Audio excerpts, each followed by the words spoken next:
सबसे पहले आपको बताएं कि आज़ाद उम्मीदवार सुन्नी इत्तेहाद कौंसिल में ना जाते तो पीटीआई का केस अच्छा था। पीटीआई कह सकती थी ये हमारे लोग हैं, नशिस्तें हमें दो, इंट्रा पार्टी इलेक्शन करा लेते तो सारे मसले हल हो जाते।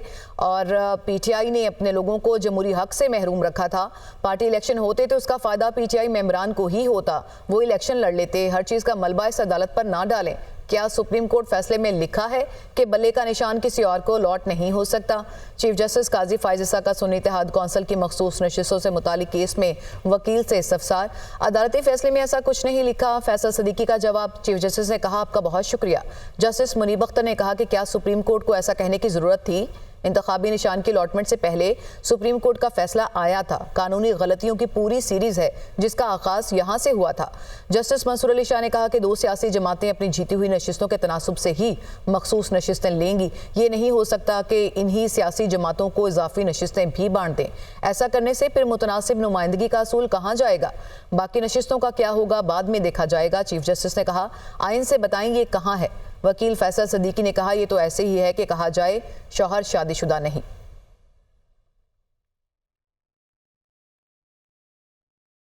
चेयरमैन पीटीआई बैरिस्टर गौहर ने कहा है कि सुप्रीम कोर्ट ने मान लिया कि मखसूस नशिस्तें हमारी हैं, हमारी मखसूस नशिस्तें दूसरी जमातों को नहीं दी जा सकती। सुप्रीम कोर्ट पर एतमाद है, उम्मीद है कि हमें 25 जून को सीटें वापस मिल जाएंगी। लोगों ने वोट दिए हैं, सुप्रीम कोर्ट की कोशिश है कि हम महरूम ना हो।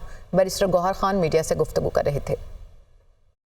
सुप्रीम कोर्ट की जितनी ऑब्जर्वेशन हमने देखी है उस ऑब्जर्वेशन के मुताबिक हमें उम्मीद है इंशाअल्लाह ताला ये सीटें हमें मिलेगी। हमें अभी भी उम्मीद है, सुप्रीम कोर्ट पे एतमाद है। जब ये फाइनली केस कंक्लूड होगा इंशाअल्लाह 25 जून को ये सीटें हमें इंशाअल्लाह ताला वापस मिलेगी।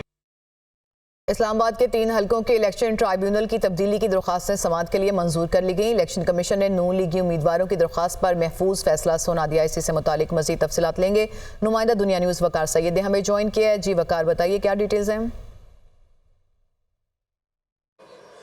जी बिल्कुल, इलेक्शन कमीशन ऑफ पाकिस्तान ने इस्लामाबाद से 3 जो लीगी उम्मीदवार हैं जिसमें तारिक फजल चौधरी हैं, राजा खुरम नवाज़ हैं, अकील अंजुम है, उनकी ये इस्तदा मंजूर कर ली और दरख्वास्त काबिल समाअत करार दी है, जिसमें उनकी जानिब से इस्तदा की गई है कि उनके जो ट्रिब्यूनल है उसको तब्दील किया जाए।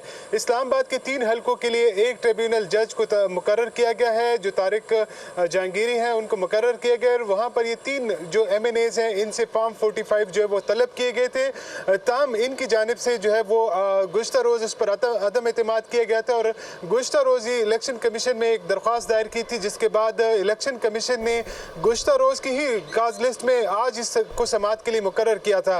आज जब इन तीनों जो अरकान कौमी असम्बली हैं इनके वकला पेश हुए तो उनकी जानिब से कहा गया कि ट्रिब्यूनल जज की जानिब से कहा गया कि अगर आपने आपका बयान हल्फी अगर गलत निकला तो आपको जेल भेज दिया जाएगा, जिस पर चीफ इलेक्शन कमिश्नर की जानिब से कहा गया कि अगर आप कोई गलत काम नहीं कर रहे तो आपको जेल से खौफजदा नहीं होना चाहिए।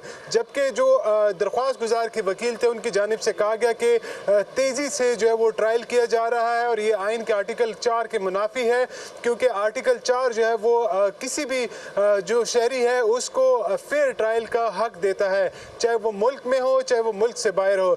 जिस पर जो आज इनके दलाइल मुकम्मल हुए थे, इलेक्शन कमीशन की जानिब से फैसला महफूज किया गया था 12 बजे के करीब, जिसके बाद ये कहा गया था कि 2 घंटे के बाद ये फैसला जो है वो सुनाया जाएगा और 2.5 घंटे के बाद ये फैसला सुनाया गया, जिसमें इनकी दरख्वास्तें काबिल समाअत करार दी गई हैं। मुतलका जो फरीक हैं उनको नोटिस जारी किए गए हैं और इसके साथ ये समाअत जो है वो 6 जून तक जो है मुकर्रर कर दी है। अब इलेक्शन कमीशन के जो ये केस था इसमें जो दरख्वास्त गुजार के वकील थे उनकी जानिब से भी इस्तदा की गई है कि इलेक्शन कमीशन चाहे तो इसकी जगह किसी और जज या रिटायर्ड जज को जो है वो ये जिम्मेदारी दी जा सकती है। वकार सैयद, आपने हमें मालूमात फराहम की, आपका शुक्रिया।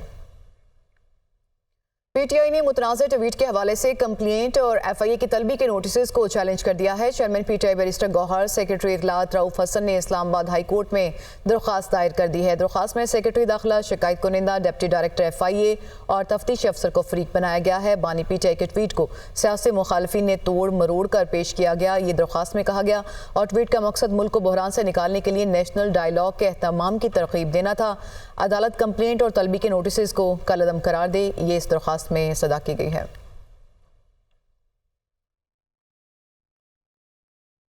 दुरान इद्दत ने कहा कि इसमें बुशरा बीबी की जल्दी समाअत और सजा मौतली की दरख्वास्त दायर कर दी गई है। दरख्वास्त एडिशनल सेशन जज अफजल मजोका की अदालत में दायर की गई। ईद आ रही है, बुशरा बीबी की सजा मौतली की दरख्वास्त को सुना जाए। वकील सलमान सफदर ने कहा, अदालत ने बुशरा बीबी की सजा मौतली की दरख्वास्त पर 7 जून को दलाइल तलब कर लिए हैं। मुजफ्फराबाद से खबर शामिल करेंगे, जहां ATC ने शायर अहमद फरहाद की दरख्वास्त जमानत मुस्तरद कर दी है। शायर अहमद फरहाद की दरख्वास्त जमानत पर महफूज फैसला सुना दिया गया है और उनकी दरख्वास्त जमानत मुस्तरद कर दी गई है।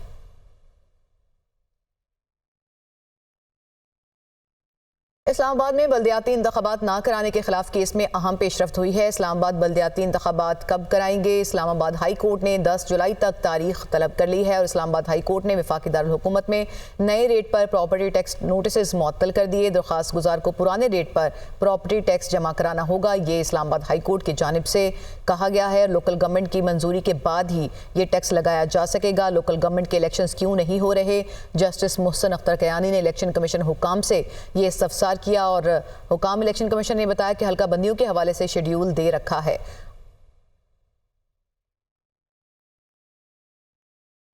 फैसल वावडा का तौहीन अदालत केस में गैर मशरूत माफी मांगने से इनकार। सेनेटर फैसल वावडा ने तौहीन अदालत केस में जवाब सुप्रीम कोर्ट में जमा करा दिया है। प्रेस कॉन्फ्रेंस का मकसद अदलिया की तौहीन करना हरगिज नहीं था। प्रेस कॉन्फ्रेंस का मकसद मुल्क की बेहतरी था। तौहीन अदालत का नोटिस वापस लिया जाए, ये फैसल वावडा की जानिब से जवाब जमा कराया गया है। अदलिया मुखालिफ बयान पर MQM रहनुमा मुस्तफ़ा कमाल ने गैर मशरूत माफ़ी मांग ली है। मुस्तफ़ा कमाल ने सुप्रीम कोर्ट कराची रजिस्ट्री में अपना बयान हल्फी जमा कराया है, जिसमें यह कहा गया कि 16 मई की प्रेस कॉन्फ्रेंस पर गैर मशरूत माफ़ी चाहता हूँ। आला अदलिया के जजेस का दिल से एहतराम करता हूँ, खुद को अदालत के रहमो करम पर छोड़ता हूँ।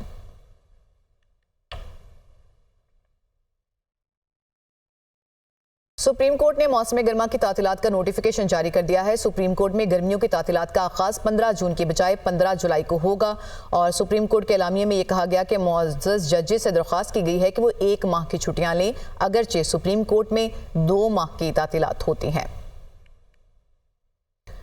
अहम खबर आपको दे रहे हैं कि सुप्रीम कोर्ट ने मौसम गर्मा की तातीलात का नोटिफिकेशन जारी कर दिया है और सुप्रीम कोर्ट में गर्मियों की तातीलात का आगाज अब 15 जून की बजाय 15 जुलाई से होगा और इससे पहले 2 माह की तातीलात होती हैं। लेकिन इस बार इस एलामिये में ये बताया गया कि मुअज़्ज़ज़ जजेस से ये दरख्वास्त की गई है कि वो 1 माह की छुट्टियाँ लें।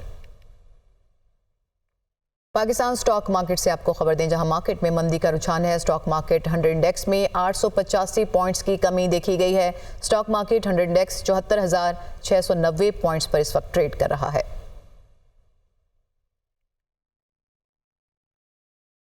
इस्लामाबाद हाई कोर्ट ने PTI का दफ्तर फौरी तौर पर डीसील करने का हुक्म दे दिया है। जस्टिस सुमन रिफत इम्तियाज ने महफूज फैसला जारी कर दिया है। अदालत ने CDA के खिलाफ PTI की दरख्वास्त मंजूर कर ली। इस्लामाबाद हाई कोर्ट ने PTI का दफ्तर फौरी डीसील करने का हुक्म दे दिया। जस्टिस सुमन रिफत इम्तियाज ने महफूज फैसला जारी किया।